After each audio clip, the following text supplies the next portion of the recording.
Hello, everyone, and welcome back to another episode of Pastor's Bible Study. We continue to go through the Gospel of Mark verse by verse. If this is your first episode, that's great. You can go ahead and start right here. But if you would like, you can go all the way back to the beginning and pick up from the start of Mark's Gospel in chapter 1, verse 1. So, picking up our story today, we're in Mark's Gospel, chapter 5. We're going to be reading verses 21 through 43. Let's start by reading 21 through 24. Here are these words. Jesus crossed the lake again, and on the other side, a large crowd gathered around him on the shore.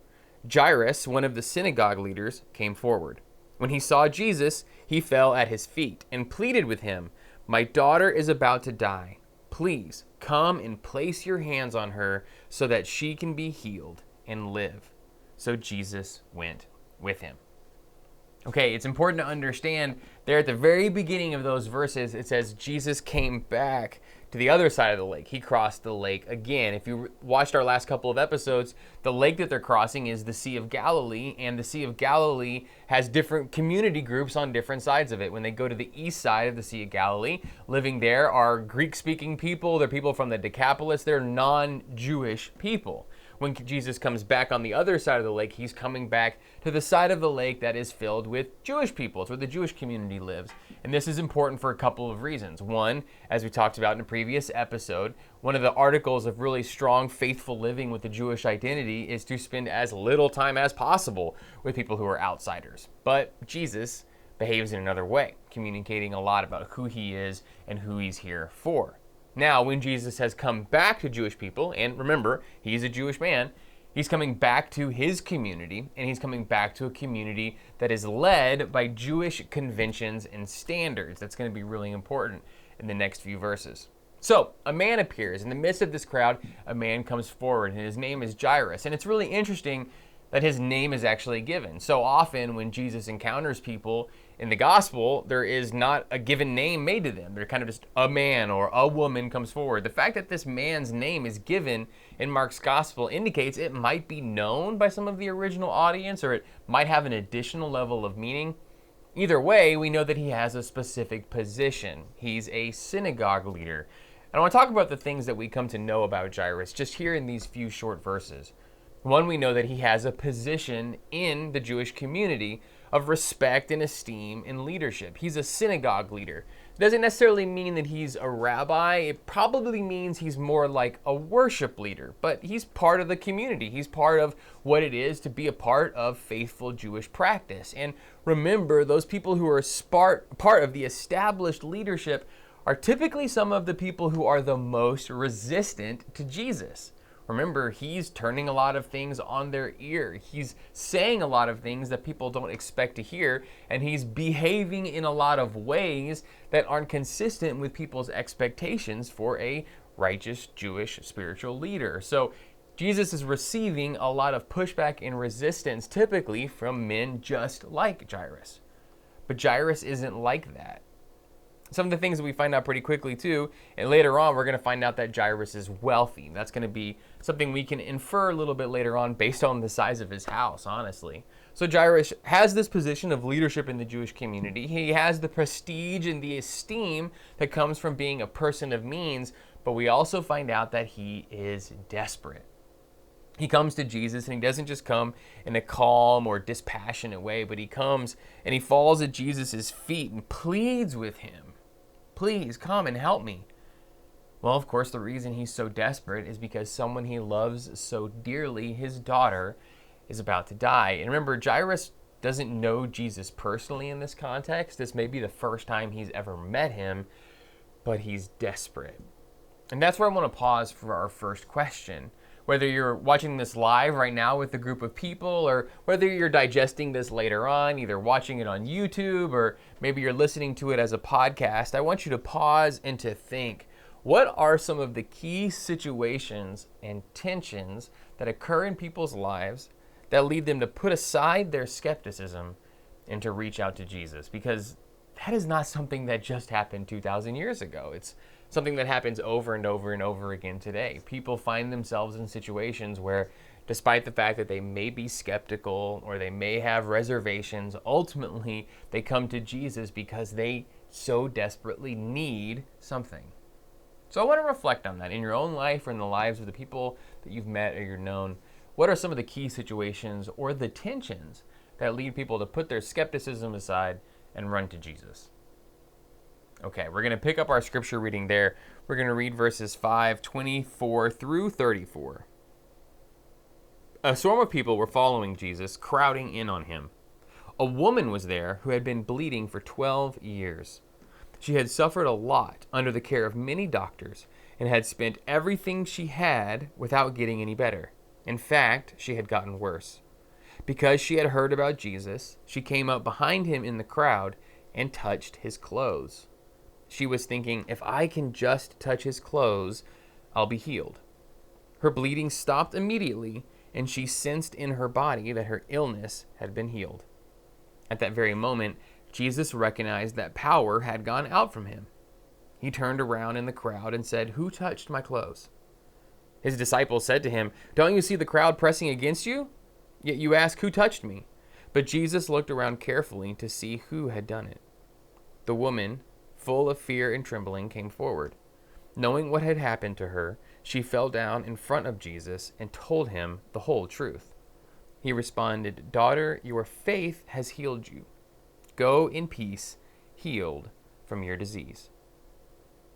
Okay, so I just want to point out that Jesus has not forgotten Jairus or his daughter. In fact, he's on the way to do something about it, but he's being surrounded by people. There's a crowd that's very thick, and he's trying to make his way through it. Meanwhile, we're introduced to a new character, a woman who's been suffering for a condition for 12 years. She's bleeding, and the authors of the scripture are most likely speaking euphemistically. The type of bleeding that she has, we're led to infer, is probably related to or something like menstruation. So she has a condition that's resulted in 12 years from her suffering in this way, not only physically, but even more importantly, spiritually and socially. Remember how I mentioned earlier that we've come back into the Jewish community? We've come back on the Jewish side of the lake for this portion of the story. That means that this community is going to be led and run by Jewish conventions. And one of their conventions, again, is the concept of ritual purity or impurity, ritual cleanliness or uncleanliness. Remember, we talked about that in a previous episode. Now, per their understanding of the world and what it is to live in covenant community, the people of Israel, the Jewish people, have concepts of ritual cleanliness and uncleanliness that do include things like bleedings or discharges or conditions, etc. And if a person is considered to be ritually unclean, one of the things that can result in is their removal from the community and their prohibition from participating in temple worship. This woman's been suffering for 12 years. And not only is she suffering physically, she's unwell, but she's suffering socially. She's not able to participate in the fullness of life in the way that she desires. She's suffering financially because she's given everything that she has to try to find a cure. Remember, medical science is not very advanced 2,000 years ago. In fact, not only is she impoverished, but those treatments have not only been ineffective, they've made her worse. And finally, she's suffering spiritually. She's not able to connect to synagogue and to temple and to all of these practices that enrich and fulfill her spiritually because of this community understanding of cleanliness versus uncleanliness. And so she's desperate.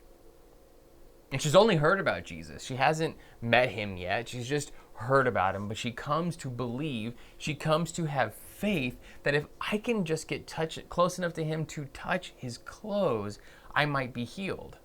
Part of their concept and worldview of a holy person would be that their power and glory would be so significant and radiate so completely from them that the very articles of clothing that they wore would be imbued with some of that power. So that's the environment that leads her to go so close up to Jesus that she's able to touch him without anyone knowing or him even clearly seeing who it is. And it's important to see that she is healed and that Jesus has a sense of power going out from him. And I want to point out that it's interesting because she's not the only person who touches Jesus in that situation, right? I mean, the crowd is so thick that he can't even see everywhere around him. People are crowding up to him. There's no way he's the only person or she's the only person that touches him, and yet this is the only time that happens. So Jesus looks around and asks who it is, and she presents herself, and she does so in fear and trembling. And remember that fear and trembling over and over and over again is a response to a theophany. That means a revelation of God's power. Basically, when people see Jesus doing what he can do over and over again, their reaction is fear and awe and feeling overwhelmed, because that's what it's like to actually see Jesus. And she has this feeling. And one of the things that I think is worth pointing out is that their concept of ritual cleanliness and uncleanliness was transferable, meaning in their worldview and understanding, if an unclean person, like the woman suffering from her condition, were to touch someone else, it would make them unclean. Does that make sense? That would be particularly true for people who were holy people or for leaders. One of their key understandings of themselves would be to not touch anything or come into contact with anything that would make them unclean or impure. And all the people around them would live in fear of doing something to that holy person that would make them unclean or impure. So this woman has crossed a major line. And it would be well within the expectations of all the people who are witnessing this to expect a holy person like Jesus, who has been touched without his consent by someone who was considered to be ritually unclean or impure, to be a source of incredible anger or even defilement for him. It would be fair for the people who are sitting around and seeing what's about to take place to imagine that he is going to be furious with her. And how does he respond? Well, first, he in no way chastises her. He in no way suggests that she's imbued anything negative to him. He in no way suggests that he is subject to being made unclean or impure or separated from God by any of these practices in any way. He's not mad at all. And in fact, he says, "Daughter, it's your faith that has healed you. Go in peace, healed from your disease." I think it's worth pointing out that a lot of people have touched Jesus in the middle of that crowd. And she's the one who's received transforming healing. She's the one who's had her life completely changed just by brushing up against the hem of his garments. And he points out, I have the power, but it's your faith that put it into action. That says a lot. That teaches a lot. That reveals a lot. I have the power, and your faith has put it into action in your life. So what's the lesson in this story for you today? I want to leave this question a little bit more open-ended. In this portion, in this story, what's the lesson for you today? What resonates with you? What sticks out to you? What sounds like good news to you? If you're watching this with a group, let's pause it and discuss. If you're listening by yourself, take a moment and reflect. What resonates with you about that story? What sticks out? What makes it sound like good news? Okay, we're going to continue on. We're going to jump back into the narrative of Jairus' daughter and her need for healing. In verse 35, while Jesus was still speaking with her, messengers came from the synagogue leader's house, saying to Jairus, "Your daughter has died. Why bother the teacher any longer?" But Jesus overheard their report and said to the synagogue leader, "Don't be afraid, just keep trusting." He didn't allow anyone to follow him except Peter, James, and John, James's brother. They came to the synagogue leader's house, and he saw a commotion, with people crying and wailing loudly. He went in and said to them, "What's all this commotion and crying about? The child isn't dead, she's only sleeping." They laughed at him, but he threw them all out. Then, taking the child's parents and his disciples with him, he went to the room where the child was. Taking her hand, he said to her, "Talitha koum," which means, "Young woman, get up." Suddenly, the young woman got up and began to walk around. She was 12 years old. They were shocked. He gave them strict orders that no one should know what had happened. Then he told them to give her something to eat. So, we return back to that story. This portion of Mark's gospel has the beginning of the story and then this interstitial story, and now we've come to its conclusion. It's important to point out that Jesus gets word that this girl has gone from sick to dead while we're still in the middle of the crowd, while we're still far away. And it's important that Jesus communicates that death is not an obstacle to what he is to do. In fact, it's a necessary condition for what he is to make possible, right? Death is not an obstacle. In fact, it's a necessary condition for what he is to do. Think about how this ties into the crucifixion later on. Death is not an obstacle. In fact, it's a necessary condition. And then he says something important to Jairus.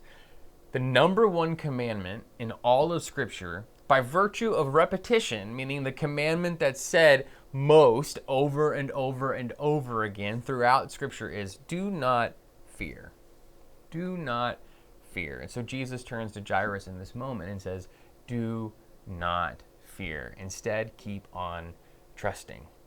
I think it's worth pointing out that the opposite of fear is not courage.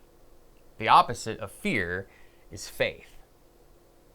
Don't fear in this moment, Jesus says. Keep on trusting. Keep having faith. It's actually the same word in Greek. Faith and trust are the exact same word. Keep on trusting. And then he goes on with a small group only, just a few of his disciples, meaning that what is going to take place is important that there are witnesses. It's important that there are people that see what's possible, but not too many, not too big of a crowd. We're going to talk about that at the end of today's reading. So he goes forward with the small group. He goes into the house that's full of all of these people making a commotion. This is a hard thing for us to understand in the year 2022, but there was actually something called professional mourners, people that would come in and help a family express its grief by grieving loudly along with them. That's hard to understand. That's really foreign from how we do things, but that's an environment of the culture. And these are the people that Jesus sends away. He keeps the family with him. When he says she's not dead, she's only sleeping, he's actually speaking metaphorically. Her physical body has died. But he's revealing something much more about the actual condition that she's in. It's death, yes, but it's more like sleeping. When Jesus heals her, the authors make a really interesting choice, and that is they continue to keep his original words in place. Now remember, the New Testament writings come to us in Greek. They're written in Greek because that was the language of the educated world at the time. Meaning, if you wrote in Greek, that was the language that would most easily transmit and transfer across the world. Greek was the most commonly used language, and so that's why the Gospels come to us in Greek. But that's not the language that Jesus spoke.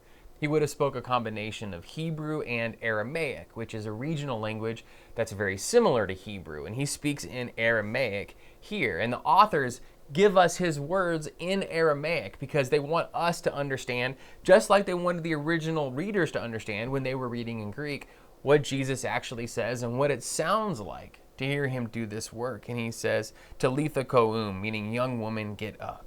And she did.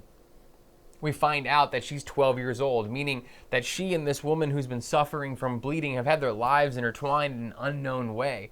The beginning of this girl's life 12 years ago was the beginning of that woman's suffering 12 years ago. And just like this day was the end of that woman's suffering, it's a new resurrection opportunity for this girl. This new world has been made possible for her. And she's not just healed, she's restored to life. Right? That's why she's eating. That's why she's going on. It's not just the healing of a condition. She's been restored to a full, complete, and healthy life. And then one of the things that's really hard for us to understand when we're first reading the scripture is that Jesus then turns to people and says, don't tell anyone about this. It's hard for Christians 2,000 years later to understand, but remember, when Jesus is doing this, what he's communicating is it's important that this happened. And it's important that there were witnesses. However, not yet ready for the fullness of who I am to be revealed to the entire world. Because when that happens, that starts the clock, ultimately leading towards the crucifixion. So don't tell everyone just yet. But it's important that you saw who I am and what I'm capable of doing. Remember over and over again how I say whenever there's a miracle, there are always two elements to it. There's always the element of what physically happens for that person who experienced Jesus' miraculous work, but there's also a lesson for what Jesus does for all of us. So that's what I want to ask you today. What does Jesus restore to fullness of life today? What things seem to be dead but are really only sleeping that Jesus restores to fullness of life today? And finally, how does Jesus ultimately show that death is not an obstacle for him. In fact, it's a necessary condition for what he is to do. How does Jesus ultimately conquer death for all of us? And most importantly, how does that influence how we actually live our life? How do you think the disciples felt when they realized what Jesus' power over death meant for them? How do you feel when you realize that Jesus' power over death means something for you? And how does that impact your life? Friends, I'm thankful that you joined me for another session of Pastor's Bible Study. I can't wait to keep going through the Gospel of Mark with you. I'll see you in the next episode. Bye-bye.